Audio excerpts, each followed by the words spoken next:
At exactly 0317 hours on April 16, 2026, the Gulf of Oman was a battlefield hiding in plain sight. 41 miles southeast of the Iranian port of Jask, the U.S. Navy's Arleigh Burke-class destroyer Snitsy was executing a slow surveillance arc at 12 knots, its Spy 1D radar array painting the black horizon with invisible pulses every 3.2 seconds. The blockade was now 72 hours old. 10 ships turned back. No Iranian vessel had broken through. CENTCOM was calling it a clean operation. They were wrong. At 031744, the AN/SQQ-89AV-15 sonar suite on the NITS registered a faint compressed acoustic anomaly, a signature so brief and shallow it almost buried itself inside the ambient noise floor of tanker traffic 18 miles to the northwest. The ship's senior sonar technician, Petty Officer 2nd Class Dana Morales, froze at her display. The transient lasted 0.9 seconds. In her 4 years of deep-water acoustic analysis, she had heard that signature only once before, in a classified training exercise simulating an Irga Gadir-class midget submarine opening its stern torpedo tube hatch under full acoustic suppression.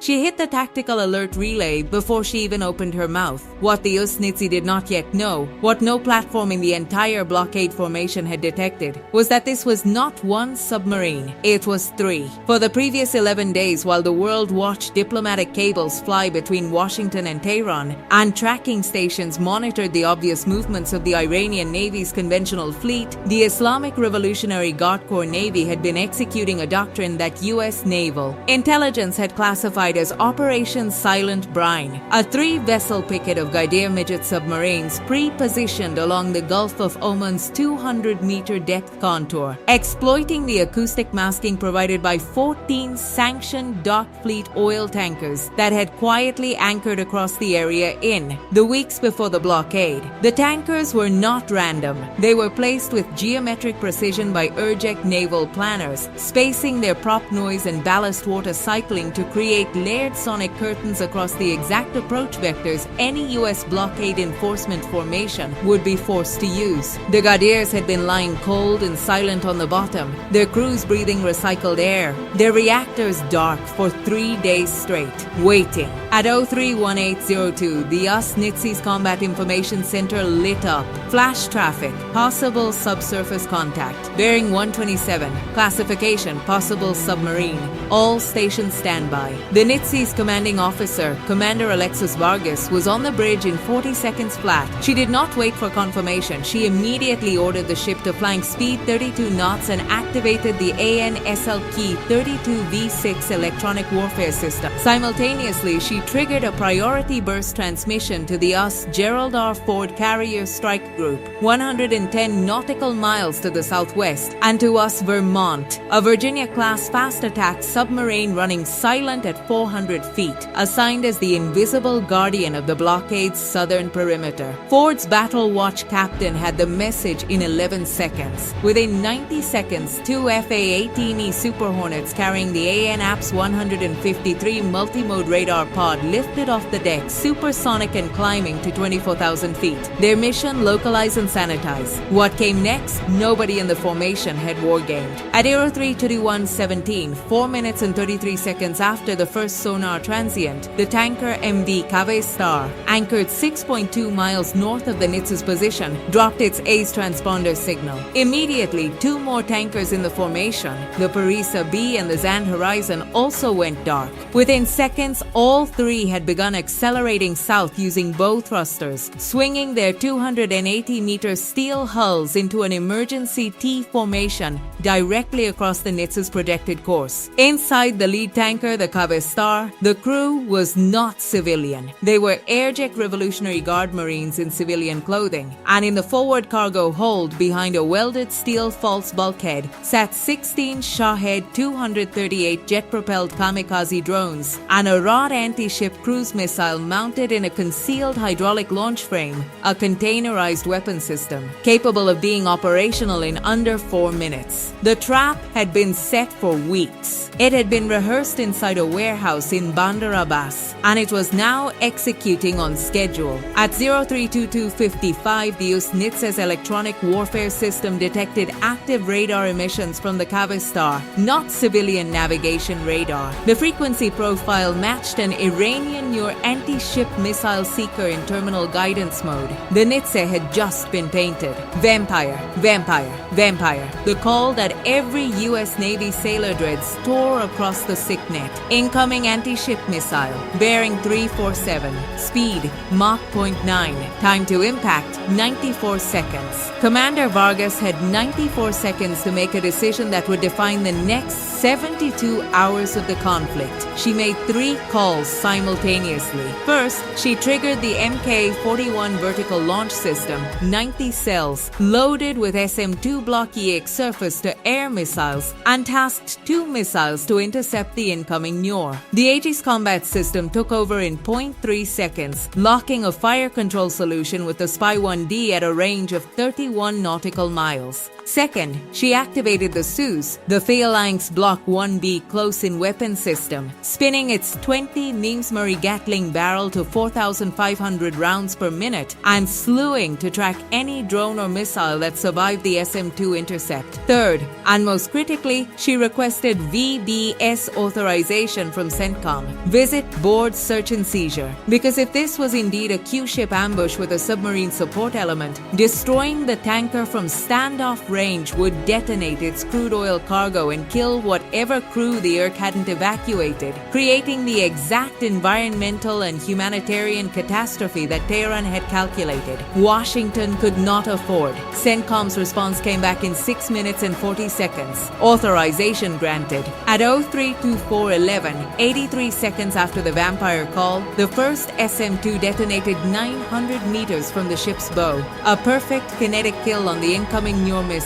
The expanding blast cloud lit up the dock horizon like a premature dawn, but at 032428, the Shahed drones launched. Not 2, not 4, 16, in a dispersed radial swarm pattern specifically engineered to saturate point defense systems. Eject drone operators inside the Kaveh Star launched them in 2 staggered waves, 8 first, then 8 more 9 seconds later at different altitudes and different attack vectors, forcing the NITSE to reprioritize its fire control geometry in real time. The Phalanx system engaged at 32431. It is a machine without fear, without hesitation, without ego. In the next 18 seconds, it fired 1,240 rounds, achieving 11 confirmed drone kills in the first wave. 3 drones in the first wave broke through. The size pivoted and re-engaged 2 of them at 800 meters. 1 drone impacted the NITSE starboard aft quarter at 032449, striking the ship's helicopter hangar door, detonating its 40-kilogram warhead and igniting an aviation fuel fire that immediately sent a column of black smoke into the pre-dawn sky. The NITSE was hit, alive and fighting, but hit. At this exact moment, 032452, Usmermont received the engagement data via undersea acoustic data link and did what Virginia-class submarines do better than any other platform in the world. It went hunting. Vermont's commanding officer, Commander James Okafor, had already conducted a passive acoustic reconstruction of the 3 submarine contact picture. He had cross-referenced bearing data from the NITSE's sonar with his own TB-29A thin-line towed array and confirmed what he had suspected for 22 minutes. One of the 3 Gadir midgets was 2.4 nautical miles off his port bow, running at 60 meters depth on battery propulsion. Its crew now undoubtedly preparing a Hoot supercavitating torpedo shot against the NITSE. A Hoot travels at 200 knots underwater. Once fired, there is no defense. There is no intercept system. There is only geometry. And Commander Okafor intended to eliminate the geometry problem entirely before it began. At 032517, Vermont fired a single M48 ATCAP torpedo. Time to target 38 seconds. The Gadir crew had exactly 38 seconds. They knew in those final seconds that their acoustic silence had been broken. Their own sonar reported the incoming weapon. They had no countermeasures capable of defeating a EMP-48. The Irqi submarine commander reportedly broadcast a single distress burst on encrypted VHF. At 032555, the EMP-48 detonated against the Gadir's pressure hull at a depth of 73 meters. The explosion was picked up by seismic sensors at a monitoring station in Muscat, Oman, 320 kilometers away. It was the first submarine killed by another submarine in combat since the Falklands War, and the second Iranian naval vessel lost in this conflict, following the Iris Dana. But the battle was not over. 2 Gadirs remained. At 032703, the FA-18E Super Hornets from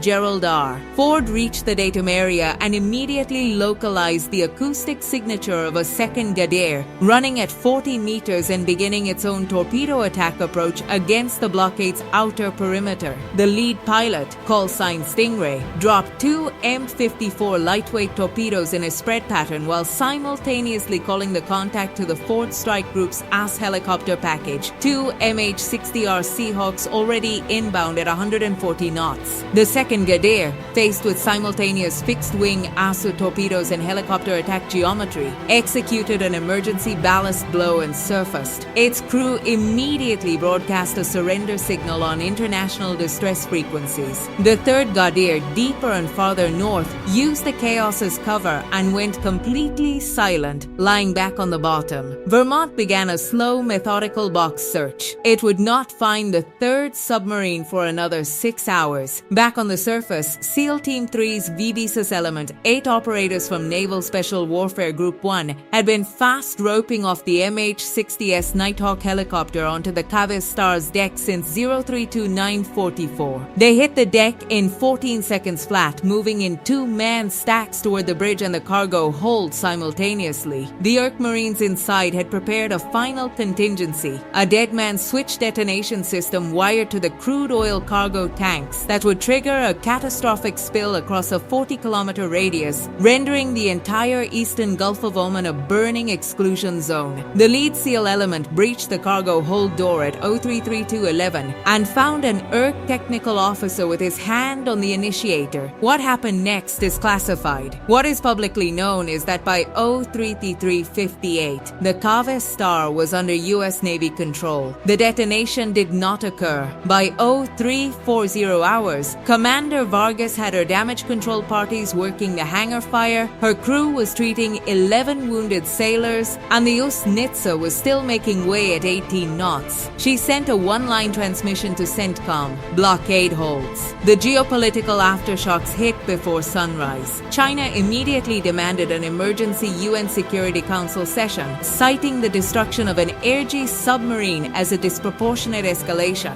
Iran's acting defense minister announced that the Airgis had exercised its right of sacred defense and warned that the remaining Dark Fleet tankers, now numbering over 200 vessels scattered across the Gulf, were each capable of the same mission profile. The Kremlin called the VIPS boarding of the Kaveh Star an act of naval piracy with no precedent in modern international law. In Washington, the Joint Chiefs released a 3-sentence statement. U.S. forces responded to a direct armed attack. The blockade is intact. All platforms are operational. The deeper reality, understood clearly in every naval ministry from Beijing to Ankara, was this: the Air Sea had spent 11 days and 3 submarines, the crown jewels of their asymmetric maritime doctrine, in an attempt to break a blockade in the first 72 hours of its implementation. They had landed 1 drone hit on a destroyer's hangar door. They had not opened a single commercial lane. They had not extracted a single concession.